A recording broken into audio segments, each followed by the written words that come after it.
बढ़ते प्रदूषण के खिलाफ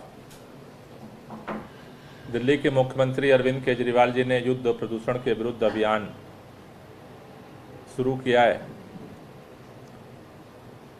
जिसके पहले चरण में हम लोगों ने एंटी डस्ट कैंपेन पूरे दिल्ली के अंदर चलाया। सरकार ने नियमों का उल्लंघन करने वालों के खिलाफ सख्त कार्रवाई की है और आगे भी पूरे दिल्ली के अंदर अगर कोई इन नियमों का उल्लंघन करता है तो सरकार इसे किसी भी कीमत पे बर्दाश्त नहीं करेगी। पर्यावरण विभाग के साथ साथ DPCC, PWD, MCD, DDA, irrigation flood department, private और पर्सनल जितने तरह के कंस्ट्रक्शन के वर्क चल रहे हैं, उन सभी लोगों से मेरी अपील है, ये दिल्ली आपकी जितनी है उतनी ही हमारी है। हम सबको जिम्मेदारी उठाने की ज़रूरत है।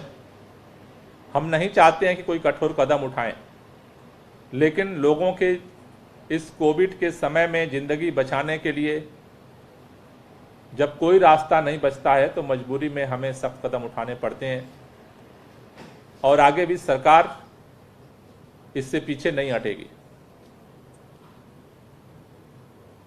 दिल्ली के अंदर पराली को गलाने के लिए बायोडिकम्पोजर के छिड़काव का काम तेजी से चल रहा है। वहां पर हमारी कृषि विभाग की टीमें लगी हुई हैं और रोजाना छिड़काव का काम चल रहा है गांव में।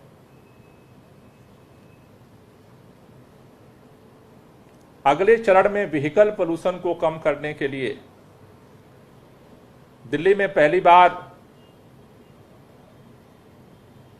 रेड लाइट पर जो फ्यूल बर्निंग होती है उसको रोकने के लिए माननीय मुख्यमंत्री जी ने दिल्ली के अंदर रेड लाइट ऑन गाड़ी ऑफ कैंपेन लॉन्च किया। हमने फ्राइडे को सभी कंसर्निंग विभाग के साथ डिटेल प्लानिंग मीटिंग की थी, जिसमें पर्यावरण विभाग, डीपीसीसी के साथ साथ traffic police, transport department, revenue department के अधिकारी शामिल हुए थे और हमने आज डिटेल एक्शन प्लान सबमिट करने के लिए उनको निर्देश दिए थे। सभी विचार मंथन के बाद, बातचीत के बाद ये निर्णय हुआ है कि 21 अक्टूबर से दिल्ली के अंदर रेड लाइट ऑन गाड़ी ऑफ, यानी कि लाल बत्ती पर गाड़ी बंद, जो कैंपेन है 21 तारीख से हम लोग अब दिल्ली के अंदर ग्राउंड कैंपेन लॉन्च करने जा रहे हैं। 21 अक्टूबर से 15 नवंबर तक दिल्ली के अंदर ये ग्राउंड कैंपेन जारी रहेगा। ये जो कैंपेन है ये अवेयरनेस कैंपेन होगा, इंफोर्समेंट इसमें नहीं किया जाएगा। ये टोटली अवेयरनेस कैंपेन है। इसकी ओनरशिप दिल्ली के लोगों को, जो इस दिल्ली के प्रदूषण को लेकर के चिंतित हैं, दिल्ली के पर्यावरण को ठीक रखना चाहते हैं, अपने बच्चों की जिंदगी, अपने बुजुर्गों के सांसों के ऊपर जो संकट है उससे मुक्ति चाहते हैं, उन सब लोगों को ओनरशिप लेना पड़ेगा। ये दिल्ली के 2 करोड़ लोगों का कैंपेन है। हमें वॉलेंटरली इसमें सबको हिस्सेदारी करनी है। किसी तरह का कोई इन्फोर्समेंट नहीं किया जाएगा। इसे सेल्फ ओनरशिप पर इस कैंपेन को आगे बढ़ाने का सरकार ने निर्णय लिया है। ये जो कैंपेन है सुबह 8 बजे से शाम के 8 बजे तक चलाया जाएगा। इसके लिए ट्रांसपोर्ट डिपार्टमेंट, ट्रैफिक पुलिस ने दिल्ली के मेजर 100 चौराहे जो व्यस्ततम चौराहे हैं उसको सेलेक्ट करके एक लिस्ट हमें दी है। ये 100 चौराहों की लिस्ट ट्रैफिक पुलिस ने हमें प्रोवाइड की है, जहां पर इस कैंपेन का फोकस एरिया होगा। उन चौराहों पर जो 100 मेजर चौराहे हैं, वहां पर इस कैंपेन को चलाने के लिए 2500 पर्यावरण मार्शल हम नियुक्त कर रहे हैं। ये 2500 जो पर्यावरण मार्शल नियुक्त किए जा रहे हैं, इनमें इन चौराहों पर, हर चौराहों पर 2 शिफ्ट में इनकी नियुक्ति होगी। पहली शिफ्ट 8 बजे से 2 बजे तक होगी, जिसमें 10 मार्शल होंगे हर चौराहे पर। दूसरी शिफ्ट 2 बजे से 8 बजे की होगी, उसमें भी 10 मार्शल लगेंगे। तो ये 100 चौराहों पर ये अवेयरनेस कैंपेन केंद्रित होगा, जो पर्यावरण मार्शल के माध्यम से चलाया जाएगा।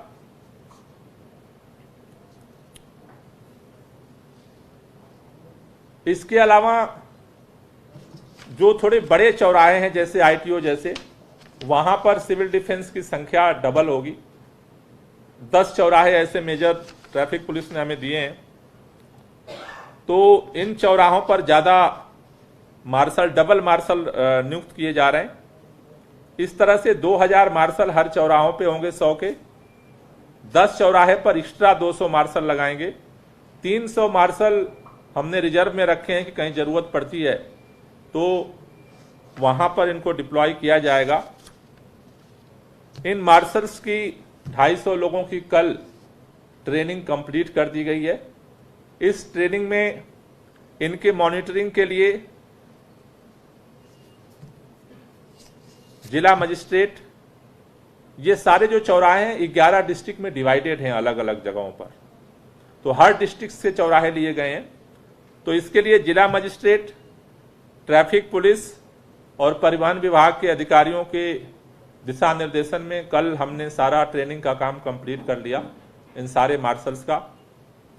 अब इनके डिप्लॉयमेंट का काम अलग अलग चौराहों पर डिस्ट्रिक्ट वाइज किया जा रहा है।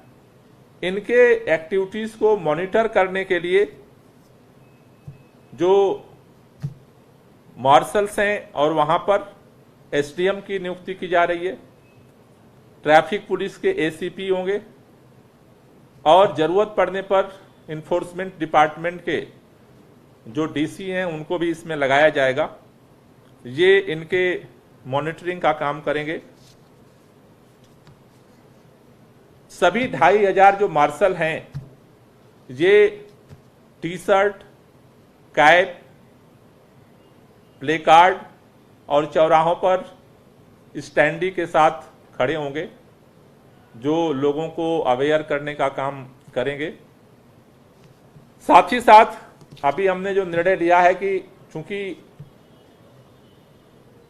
हम इन्फोर्समेंट नहीं कर रहे हैं, तो शुरुआती 3 दिनों तक हर चौराहे पर ये पर्यावरण मार्शल, जो लोग रेड लाइट पर हैं और गाड़ी बंद नहीं कर रहे हैं, उन लोगों को गुलाब का फूल दे करके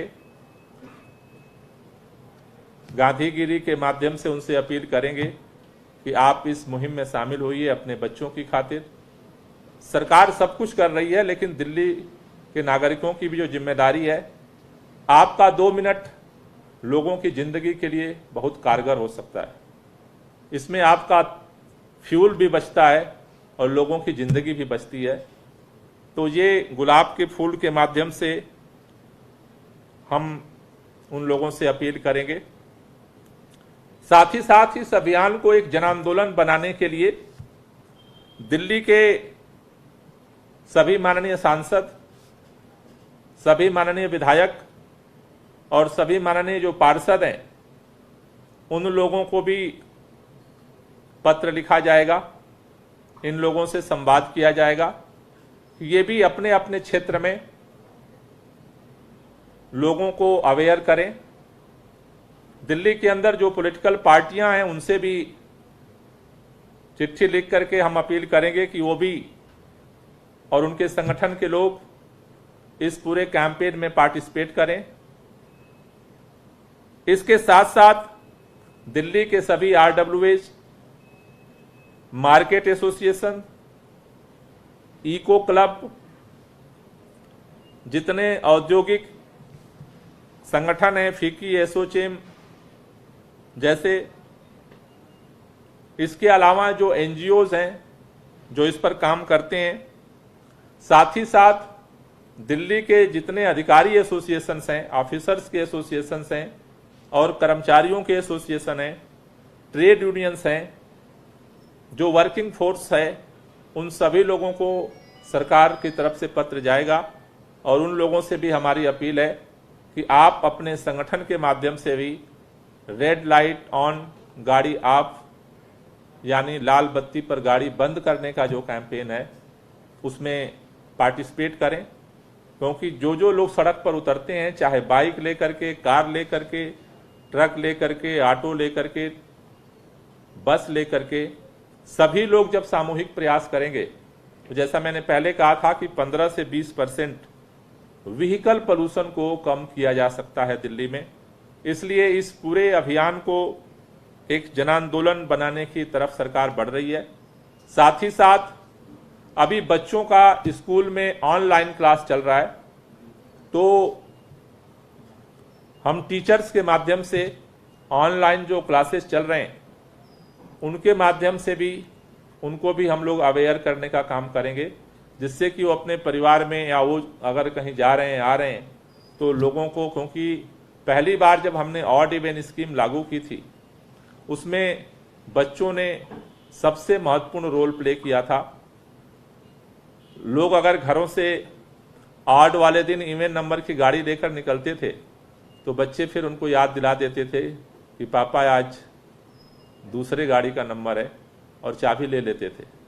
तो बच्चों को भी ऑनलाइन क्लासेस के माध्यम से इसमें शामिल करने की तरफ बढ़ेंगे। तो 21 तारीख से इस पूरे कैंपेन को हम लोग ग्राउंड पे लॉन्च कर रहे हैं। साथ ही साथ अवेयरनेस के लिए बड़े पैमाने पर हम लोग मीडिया के माध्यम से, ऐड के माध्यम से, एफएम के माध्यम से भी इस कैंपेन को आगे बढ़ाएंगे और हमें भरोसा है कि ये रेड लाइट कैंपेन इस देश के अंदर एक नया रोल मॉडल खड़ा करेगा, जिसमें बिना किसी के तकलीफ के, केवल बिहेवियर चेंज से अगर हम अपनी आदत को बदलते हैं तो PM 2.5 में जो सबसे बड़ा रोल व्हीकल पोल्यूशन का होता है उसको हम रिड्यूस करने में सफल होंगे। कोई क्वेश्चन हो तो ले लीजिए।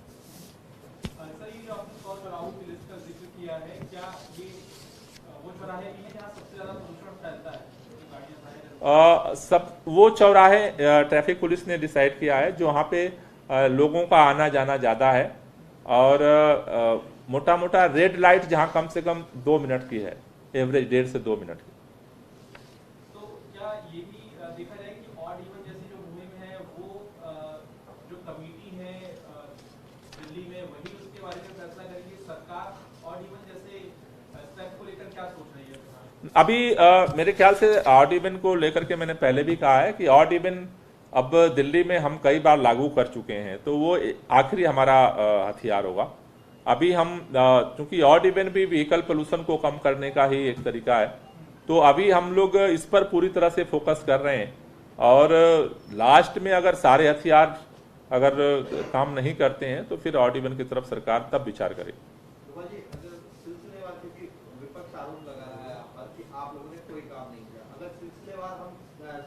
समझना चाहें आपसे कि क्या क्या काम हुए हैं और आने वाले हफ्ते और ज्यादा खराब होने वाली है स्थिति, क्योंकि मेट डिपार्टमेंट का भी कहना है कि हवा चलेगी नहीं, बारिश होगी नहीं, तो ऐसे में अगर मौसम के लिहाज से भी हालात खराब होने वाले हैं, तो क्या इंतजाम हमारे दिल्ली सरकार के लिहाज से किए गए? ये भी कह रहे हैं कि बजट खर्च नहीं हुआ पर्यावरण विभाग का, 115 करोड़ का था, 7 करोड़ खर्च हुआ।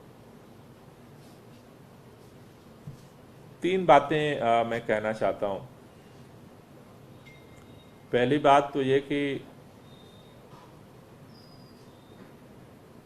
इस देश के अंदर प्रदूषण की समस्या दिल्ली में केवल नहीं है, बहुत सारे राज्यों में, लेकिन देश के हर राज्यों में प्रदूषण का स्तर बढ़ रहा है। देश का पहला राज्य दिल्ली है जहां प्रदूषण का स्तर 5 साल में सरकार ने कम किया। कैसे किया? ये तो केंद्र सरकार भी मानती है कम किया, उनका कहना है कि उन्होंने कम कर दिया।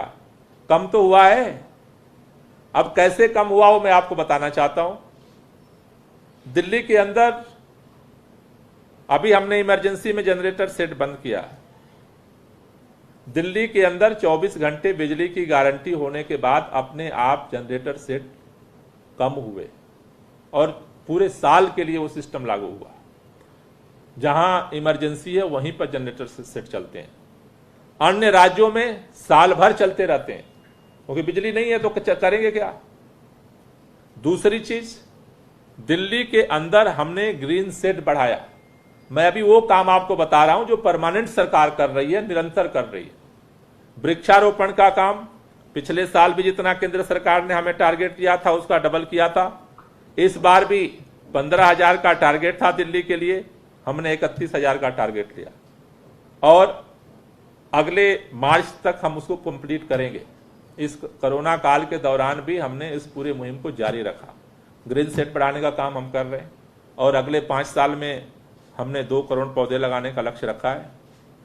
तीसरा जो काम हमने किया कि जो व्हीकल पोल्यूशन हो रहा है देश के अंदर, दिल्ली पहला राज्य बना है जो कि उस दिशा में आगे बढ़ रहा है कि कैसे इसको इलेक्ट्रिक वाहन की तरफ शिफ्ट किया जाए। और वो एक दिन का काम नहीं है, उसके लिए सोची समझी रणनीति के तहत सरकारी पॉलिसी लेकर के आई है कि हम उस दिशा में बढ़ें और इसके समाधान की तरफ आगे बढ़ सकें। तात्कालिक तौर पर दिल्ली के अंदर आप सब जान रहे हो कि जब पूरे देश सो रहा था, दिल्ली सरकार ने सबसे पहले अपना एक्शन शुरू किया है। खासतौर से डस्ट पोल्यूशन को लेकर के हमने जितना सघन कैंपेन इस बार शुरू किया है, पिछले दिनों हमने उतना सघन कैंपेन नहीं शुरू किया था। तो हमारा फोकस यह है कि डस्ट कैंपेन को जो दिल्ली के अंदर का है उसको भी कैसे रोका जाए। पराली को लेकर के बायो डिकम्पोजर का काम, दिल्ली सरकार ने बायो डिकम्पोजर की खोज नहीं की है, राष्ट्रीय कृषि अनुसंधान संस्थान ने खोज की। केंद्र सरकार ने तो पहल नहीं की उसको लेकर के अलग अलग राज्यों में जाने के लिए। हमें पता चला, हमने पहल की और दिल्ली के अंदर उस प्रयोग को दिल्ली के अंदर हम कर रहे हैं। दिल्ली के अंदर जो जहरीले फ्यूल के आधार पर फैक्ट्रियां चल रही थीं, उन फैक्ट्रियों को, उन यूनिट्स को लगभग 1,500 थी, उनमें से 1,400 यूनिट्स को पीएनजी पे शिफ्ट कर दिया गया। वो रातों रात नहीं हुआ है, उसके लिए कंटिन्यूअस सरकार ने निरंतर मॉनिटर तरीके से काम किया। दिल्ली के अंदर जो हॉट स्पॉट हैं, उन हॉट स्पॉट के साथ अब माइक्रो मॉनिटरिंग हो रही है और सभी जगह, सभी जितनी तरह की एजेंसियां हैं उन सबको एक्टिव किया जा रहा है और उसके आधार पर जगह जगह कहीं भी कोई लापरवाही मिल रही है उस पर कार्रवाई की जा रही है, जिससे कि वहां पर जो प्रदूषण का स्तर है उसको कम किया जा सके। दिल्ली के अंदर पहली बार सारा चीजें कोऑर्डिनेटेड तरीके से हों, उसके लिए ग्रीन वार रूम सरकार ने शुरू किया। तो मुझे लग रहा है कि पर्यावरण को ठीक करने के लिए बहुत कुछ करने की जरूरत है और सबको मिलकर करने की जरूरत है। लेकिन दिल्ली सरकार ने जितनी पहल की है, इस देश में कोई ऐसा राज्य नहीं है कि जो कम से कम पर्यावरण को लेकर के काम कर रहा हो। तो मुझे लगता है कि सारे मिलकर एफर्ट कर रहे हैं। रही बात, हम मजबूर वहां पर होते हैं, जैसे आप कह रहे हो, आगे संभावना व्यक्त की जा रही है कि जब यहां का चारों तरफ से जब हवा का सिचुएशन चेंज होती है तो उसमें अब आगे का जो समय है वो डबल है कि जो हवा का रुख चेंज होता है, क्लाइमेट चेंज होता है, तो फिर यहाँ की जो भी पोल्यूशन लेवल है वो नीचे आता है और उस समय जो बाहर का जो पोल्यूशन है, मैं ये बार बार बात कहता हूं कि पोल्यूशन की समस्या राज्यों की समस्या नहीं है। प्रदूषण की समस्या एयर सेड की समस्या है। एयर सेड में अगर डिस्टरबेंस किसी राज्य से होगा उसका इंपैक्ट सभी राज्यों पर पड़ेगा। इसलिए हम बार बार कह रहे हैं कि दिल्ली के अंदर जो करना है हम कर रहे हैं। कोई और भी नया सुझाव आता है हम सब कुछ करने को तैयार हैं। केंद्र सरकार से सुझाव आता है, वैज्ञानिकों से आता है, एपका से आता है, आपसे आता है, किसी से भी आता है। दिल्ली सरकार ओपन है सारे इनिशिएटिव लेने के लिए और इसलिए नए नए इनिशिएटिव को हम एक्सपेरिमेंट भी कर रहे हैं। गाड़ी ऑफ रेड लाइट ऑन जो कैंपेन है ये हमने कभी नहीं किया है, लेकिन पहली बार आइडिया आया है और हम उसको करने जा रहे हैं। तो दिल्ली सरकार इसके लिए ओपन है, लेकिन जब पराली की समस्या आती है वहां हमारे हाथ बंधे हुए हैं। जब हम थर्मल पावर प्लांट को बंद करने की बात आती है वहां हमारे हाथ बंधे हुए हैं। जब ईंट भट्ठों के उनके टेक्नोलॉजी को चेंज करने की बात आती है तो हमारे हाथ बंधे हुए हैं। और दिल्ली के चारों तरफ जो 300 रेडियस में जो वैज्ञानिक बता रहे हैं कि जो एयर सेट है उसमें जो सारा जहर घुल रहा है वहां हमारे हाथ बंधे हुए हैं। और इसीलिए हम बार बार केंद्र सरकार से अपील करते हैं कि आपका सहयोग हमारे लिए बहुत जरूरी है। सर, ट्री ट्रांसप्लांटेशन पॉलिसी जो दिल्ली सरकार ने लागू की है, एनएचएआई का एक प्रोजेक्ट जो द्वारका एक्सप्रेसवे वाला चल रहा है, वहां पर जो पौधे ट्रांसप्लांट किए गए हैं काफी सारे पौधे लाइन से सूख रहे हैं। तो कितनी आपकी कारगर हो सकती है पॉलिसी और क्या दिल्ली सरकार का इस पर कोई एक्शन बनता है अगर वहां पे ट्रांसप्लांट किए हुए सारे पौधे सूख रहे हैं? देखो अभी कई जगहों पर जैसा मैंने कहा कि पॉलिसी तो अभी लागू हुई है, कैबिनेट ने इसे लागू किया है। इसके पहले कई जगहों पर यह एक्सपेरिमेंट हुआ है। अभी तक जैसे अभी हमने कैबिनेट में यह निर्णय लिया है कि चूंकि कई जगहों पर कई तरीके से अगर साइंटिफिक तरीके से अगर ट्रांसप्लांटेशन नहीं होता है तो अभी तक जो वैज्ञानिकों का कहना है कि फिर उनके सरवाइव करने का रेट काफी कम है। तो इसलिए कोई भी कहीं से पौधा निकाल के और कहीं भी ले जाके लगा देगा तो उससे नहीं होगा। उसको लगाने से पहले सॉइल टेस्टिंग, मिट्टी के टेस्टिंग बहुत जरूरी है कि वो उसके जो मैच कर रहा है या नहीं कर रहा है, उसकी अनुकूलता देखना बहुत जरूरी है। इसलिए जो हम आगे लाने जा रहे हैं कि हम जो इस फील्ड में काम करने वाली अच्छे जो कंपनियां हैं और इस तरह के जो एक्सपर्ट्स हैं उन लोगों को एक हम पैनल तैयार कर रहे हैं सरकार की तरफ से। तो कोई भी कंपनी ट्रांसप्लांट कराना चाहती है तो इनके माध्यम से कराना होगा, जिससे कि साइंटिफिक तरीके से उसको ट्रांसप्लांट किया जाए और उसको सर्वाइवल रेट को बढ़ाया जा सके। लेकिन जो द्वारका एक्सप्रेसवे वाला प्रोजेक्ट है सर, वहां पे जो पेड़ ट्रांसप्लांट किए गए, क्या ये दिल्ली सरकार के कार्यक्षेत्र में आता है कि अगर वो सूख रहे हैं तो उन पर एक्शन लिया जाएगा या उन पे? नहीं, मैं एक बार चेक करा लेता हूं, क्योंकि पॉलिसी जो है वो अभी कैबिनेट ने लागू किया है। In the policy before policy वो एक्सपेरिमेंट हुआ होगा, तो उसको मैं एक बार चेक कर ले रहा हूं। लेकिन हमने इन सब चीजों के लिए अभी यही डिसीजन लिया है कि इसके लिए हम एक पैनल तैयार करेंगे एजेंसीज का, जो इन्हीं पैनल्स के माध्यम से किसी भी जो कंपनी है या कोई भी संस्था है उसको इनके माध्यम से ही कराना पड़ेगा। तो मेरे ख्याल से अभी जो दुनिया का रिसर्च है और स्टडीज हैं वो ये बताती हैं कि अगर साइंटिफिक तरीके से किया जाए तो सर्वाइवल रेट ज्यादा हो सकता है। लेकिन गोपाल जी, इसमें एक सवाल मेरा ये है कि आपकी टीम भी आपने बनाई हुई जो अलग अलग जाके निरीक्षण करती है, यहाँ जो पेड़ लगे हुए हैं एक्सप्रेसवे में उनको तनों से तो काटा ही जाता है, जड़ से भी काट दिया जाता है, तो वो ट्रांसप्लांट करने लायक बचते नहीं है। तो आपको लगता नहीं कि ये तरीका देखना बहुत जरूरी है, क्योंकि ऐसे तो मैं यही बात तो कह रहा हूँ कि मैं यही बात कह रहा हूं कि कोई भी कहीं से भी कभी भी कहीं उठा के कुछ भी करके ट्रांसप्लांट कर देगा तो उससे कोरम पूरा होगा। साइंटिफिक तरीके से जिससे कि सर्वाइवल रेट ज्यादा हो वो तो उनके जो एक्सपर्ट्स हैं वो ही गाइड कर सकते हैं, हम भी नहीं कर सकते। इसीलिए जो एक्सपर्ट्स हैं उनके एक पैनल हम तैयार कर रहे हैं जिनके माध्यम से ही इस काम को करने के लिए लोगों को मतलब मैंडेट होगा कि आपको इनके माध्यम से इनकी गाइडलाइन, जैसे अभी मान लो हम बायो डिकम्पोजर का छिड़काव कर रहे हैं तो अभी जो सारा कुछ हो रहा है वो पूसा के वैज्ञानिक कर रहे हैं, हम उसमें सपोर्ट कर रहे हैं क्योंकि उनको नॉलेज है, उसका प्लस माइनस एक्सपेरिमेंट उन्होंने किया है। उसी तरह से इस तरह के एक्सपर्ट्स का पैनल बनाने सरकार जा रही है जिसके माध्यम से उसको करवाने की कोशिश कर। सर, एक आखिरी सवाल है कि अभी तक क्या केंद्र सरकार के साथ आप लोगों की कोई बातचीत हुई है प्रदूषण से निपटने के लिए? कोई बैठक होने जा रही है या फिर कोई ऐसा संपन्न है कि साथ में बैठकर बातचीत हो या फिर अलग अलग राज्यों की बैठक बुलाने को लेकर आप लोग चर्चा कर रहे हैं? अभी तो देखो केंद्र सरकार की बैठक हमारे हाथ में नहीं है। पराली को लेकर के मुख्यमंत्री जी ने प्रकाश जावड़ेकर जी से टाइम मांगा था तो उन्होंने तो टाइम अभी तक नहीं दिया। एक जावड़ेकर साहब ने एक मीटिंग बुलाई थी सभी राज्यों की जिसमें मैं भी शामिल हुआ था और सभी राज्यों के लोग शामिल हुए थे। उसी समय सभी लोगों से मैंने बात की थी। उसके बाद से तो अभी केंद्र सरकार ने कोई मीटिंग अभी मेरे संज्ञान में नहीं है। लेकिन मेरा निवेदन है, मैं आपके माध्यम से भी निवेदन करना चाहता हूं कि अगर कम से कम 15 दिन पर केंद्र सरकार अगर राज्यों के साथ बैठक करे तो हम भी अपनी बात रख पाएंगे और लोगों के साथ मिल करके इस काम को कर पाएंगे। क्योंकि मैं एक बात पहले दिन से कहता हूं कि पर्यावरण को बचाने की जो लड़ाई है वो राज्यों की बाउंड्री से बड़ी लड़ाई है। ये जब तक समझ में नहीं आएगा इसका समाधान नहीं निकल सकता। राज्यों की लड़ाई नहीं है प्रदूषण की लड़ाई, एयर सेट की लड़ाई है, और एयर सेट जो है ये पूरे उत्तर भारत को कवर करता है। इसलिए इसमें केंद्र सरकार का रोल सबसे इंपॉर्टेंट है।